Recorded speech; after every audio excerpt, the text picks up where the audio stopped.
There is this fundamental concept in the philosophy of Georges Bataille concerning expenditure without return.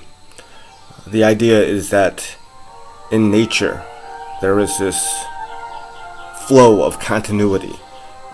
Maybe the ultimate example he gives is the sun, that just gives and gives of itself without asking anything in return, unlike in human economic relations, where anything given is usually done with an expectation of something in exchange.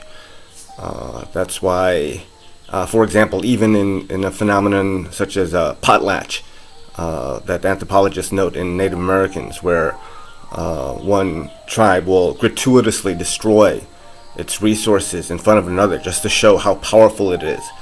That this is an economy of that's basically structured by power, where one is trying to dominate another. One group is trying to show its superiority over another by being able to just destroy its resources without return. But, in the case of that human interaction, there is an expectation of return, even though maybe on the surface it doesn't look like it. Namely, an acknowledgement of the superiority of the giving party. Whereas in nature, there's no such kind of servile expectation. In contrast to the free gift of nature, you can look at, the God of Abrahamic religions, who is famously noted to be a jealous God that demands gratitude and acknowledgement, which I think again puts that concept of God back into this servile economic exchange, characteristic of human relations, as opposed to the free gift of nature. At the opposite end in philosophy of this idea in Bataille is Hegel. Hegel and Bataille are kind of enemies, so to speak, where Hegel famously notes in his Phenomenology of Spirit how human relations are structured. Alexander Kojève made a lot of this. Human relations are structured by the desire for recognition, that one party demands that the other recognize him or her. And that desire for recognition, I think, again, is a function of what Bataille would call a restricted economy, a servile human economy, where anything done is given an expectation of something, as opposed to the free exchange, the continuity of nature. I think one very poignant example of this type of desire for recognition and the expectation of acknowledgement or some type of return is romantic love, where love is supposed to be this free gift. But when you're talking about romantic love, which is very individual and specific, there's almost a cry out for some type of acknowledgement. Like, I'm going to give you all of myself, but you better, at the very least, if you're not going to give me something back, you better at least acknowledge that how much I love you. There's a great Stone Roses song called I Want to Be Adored. I think that captures that spirit that all of us, on some level, just desire that love, that what Hegel would talk about in terms of this desire for recognition. But the fact of the matter is, we are not unique snowflakes, as Tyler Durden says in Fight Club. We would like to believe so, and we feel like we're so unique that we should be loved. I think this desire for recognition really, in large part, stems from our early childhood experience, where I've noted two kind of extremes. On the one hand, those who are showered with love and affection from their parents and that feeling of being special, they tend to have the biggest egos.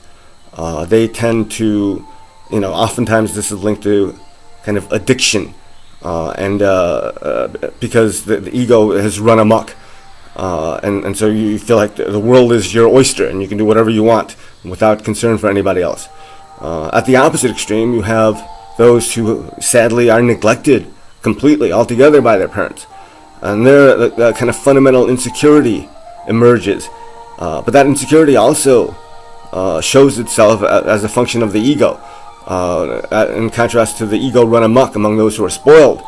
Those who are insecure just crave that type of affection, that idea in the Stone Roses song, I want to be adored.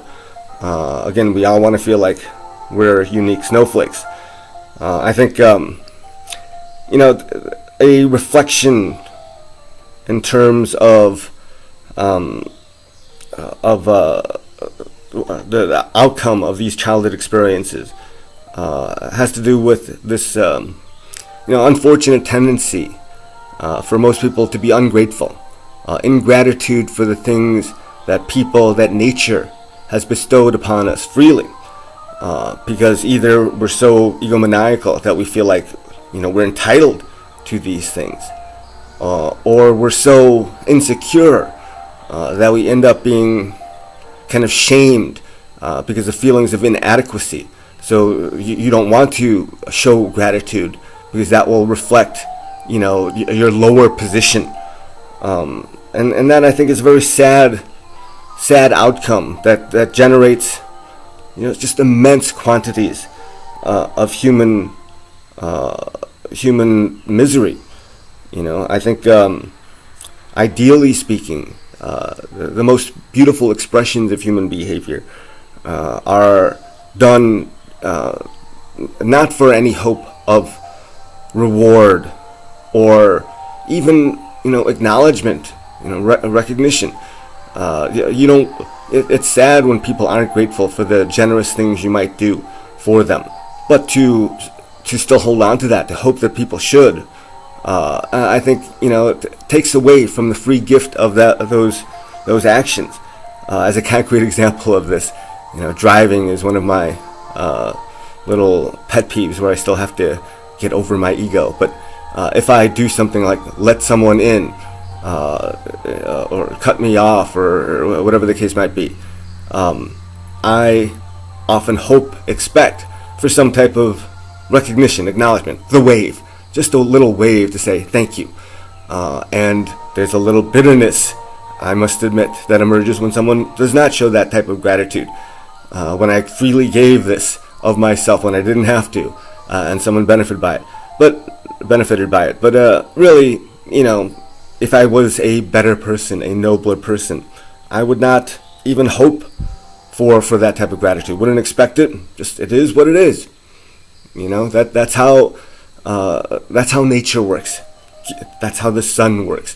Bataille, at his best, I think, captures that spirit of free giving, where one is, you could say, in terms of maybe the human emotion of an emotion doesn't do justice to this concept of compassion, love.